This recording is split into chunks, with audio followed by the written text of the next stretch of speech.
Hi there and welcome to the Tamaracade, and today we're going to be having a look at this. It's Clockwork for the Sega Saturn. It was a launch game for the Western release of the Saturn in 1995, but did it do everything right, or was it a big steaming pile of Clockwork shite?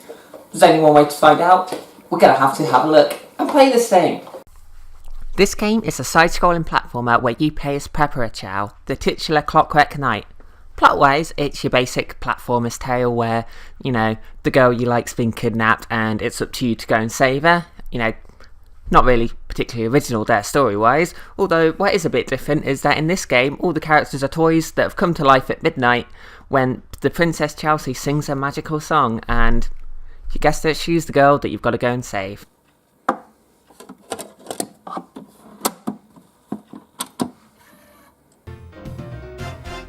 Look at them eyebrows. Here you start off in Betsy's room, who I assume is the owner of all these toys. There are 4 rooms in the game, each has 2 stages and a boss fight at the end, and that's it. So, without further ado, off we go to level 1. To aid your quest, you have a key sword that you can use to stab your enemies with. Funnily enough, it also acts as a key that you can use to open locks on these weird, crazy, interdimensional warp boxes that Betsy just has lying around her room.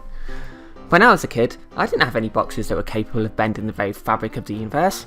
I'm jealous now. Another strange thing is just the quantity of these clown in a can toys that just appear to be everywhere. Is this some kind of childhood favourite that I missed out on? If so, to be honest, I'm kinda glad I did. Once you've done the first 2 stages, it's then on to the first boss of the game. What terrors could possibly be awaiting us here?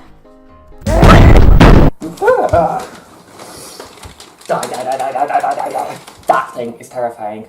That is terrifying. A blue baby in a tuxedo with a monocle, a bowl cut, a giant hat, and some serious respiratory issues. Just look at him wheeze! It's probably why he's blue, to be honest.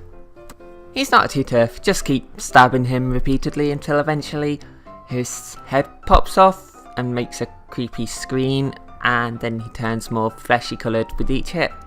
Which kind of makes it creepier. And now he's dead, we can move on.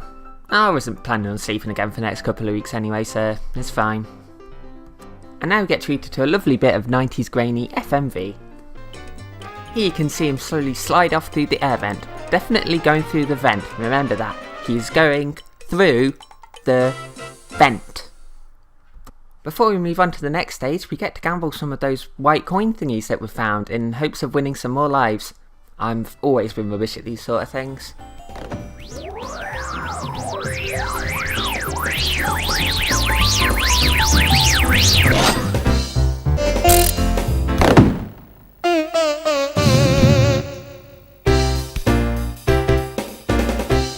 Now that's out of the way, back onto the quest. Hang on, we're still in Betsy's room, but we just saw him go through the vent, and now we can clearly see him just walk on through the door. Maybe he realised he went the wrong way, so he went back and just took the door. Makes sense. And now, after walking through the door, and not the air vent, we find ourselves in Kevin's room, who I assume is Betsy's brother. There's a very Lego-y theme to this room, although, to be honest, I think his Lego airplane needs a bit more work. That's just poor.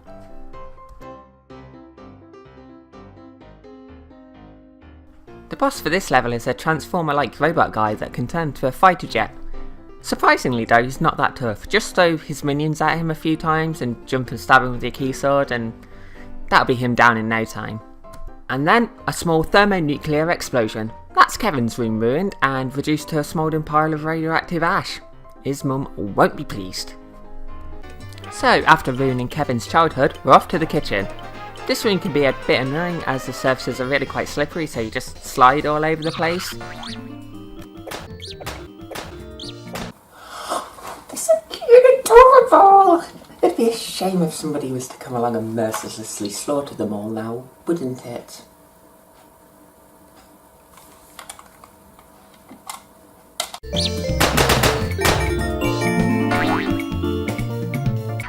These Winnie the Pooh guys are definitely the most irritating enemies in the game. They hide in a plot and then throw these teeny tiny spoons of doom at you, which knock you back when they hit you, so inevitably knock you down a pit. Which is a problem, especially later on. Why is there a tin of chili sauce in the sink? And this family sure does love their sardines and corned beef. Oh, and I really need that mug. It's just got this terrible drawing of a cat on it. What's not to love? Bus time, and I'm sure this will be a lovely, pleasant, family-friendly affair.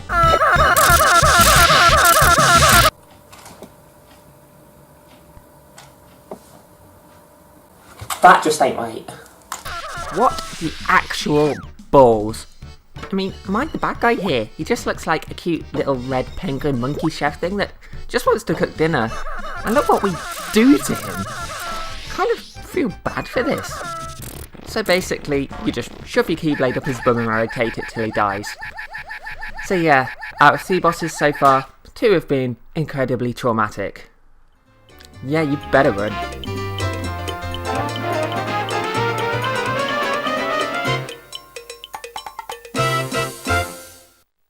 And now it's time to enter the final room, which is the attic. This house must have a really strange layout if the quickest way to get from one bedroom to the attic is via another bedroom in the kitchen. But, I mean, I'm no interior designer, so what do I know? The attic is home to evil pocket watches and funky dynamite. There's also this engine room thing, which is, you know, a strange thing to find in the attic, but it is, without doubt, one of the hardest parts of the game due to those annoying teeny tiny spoons of doom throwing their things, because they just knock you off and then you fall down and die, and then you've got to start the level again. And now it's boss time, and beating this guy is definitely the most difficult part of the game, and having a hitbox that's about 14 hectares in size definitely doesn't help here, and you will often take damage at times where you really don't think you should. He first tries to kill you by jumping on you, but then this bridge breaks and he falls through and takes you with him. But when he hits the bottom, he smashes into a load of pieces, and then you have to kill him by throwing his head at his torso. Although he uses the remains of his body to try and kill you, so it's not as easy as it sounds. Eventually, he'll explode, and the lovely Princess Chelsea will slowly descend from the boss's exploding carcass. And immediately, she'll get kidnapped again, which only can mean one more thing. One more boss. Oh, he's a cute little happy Kelly robot, isn't he? Oh. And we're fighting this guy in the library for some reason, and they just seem to have loads of copies of the same few books for some reason. Just attack his claws, he gets angry, pulls his brains out and slams them into some pencils, you know, as you do. So just attack the claw, push the pencils under his brain slam and repeat. Eventually he'll explode and you'll get the ending, a song by a sentient perfume bottle, and a setup for the sequel.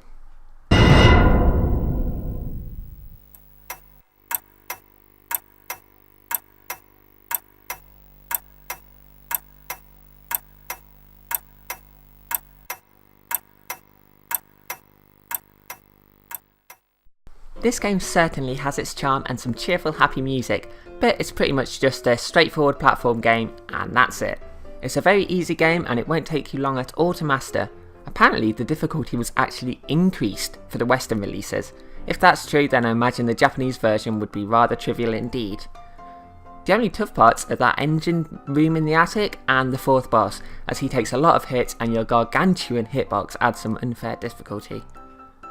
The game controls quite well for the most part, but it would be nice if you could use one of the shoulder buttons to run instead of having to double tap forward, but that's a relatively minor gripe. I think this game is fun in small doses, and a playthrough once a year or so is a nice way to spend a little time. At the time of release, critics weren't exactly amazed by this game. The October 1995 issue of UK-based magazine Mean Machines Sega gave this game 60%, stating that this is a limited kiddie platformer that doesn't even look good now. Ouch. I do agree a lot with those statements, but I don't think the graphics are particularly bad for the time, although this was the dawn of the 3D era, so it's no surprise that this didn't exactly take the world by storm. For the most part, it doesn't look a million miles ahead of some Mega Drive games such as Vector Man, Red Zone, or even, dare I say it, Rise of the Robots. In all, I think a score of about 6 out of 10 does seem about right, but as this is cheap nowadays, I would recommend picking it up for a quick bit of fun if you do find it around. But if you do ever find yourself back in 1995 and just want something to play on your fancy new Saturn, I wouldn't recommend spending the £44.99 that it was on release on it.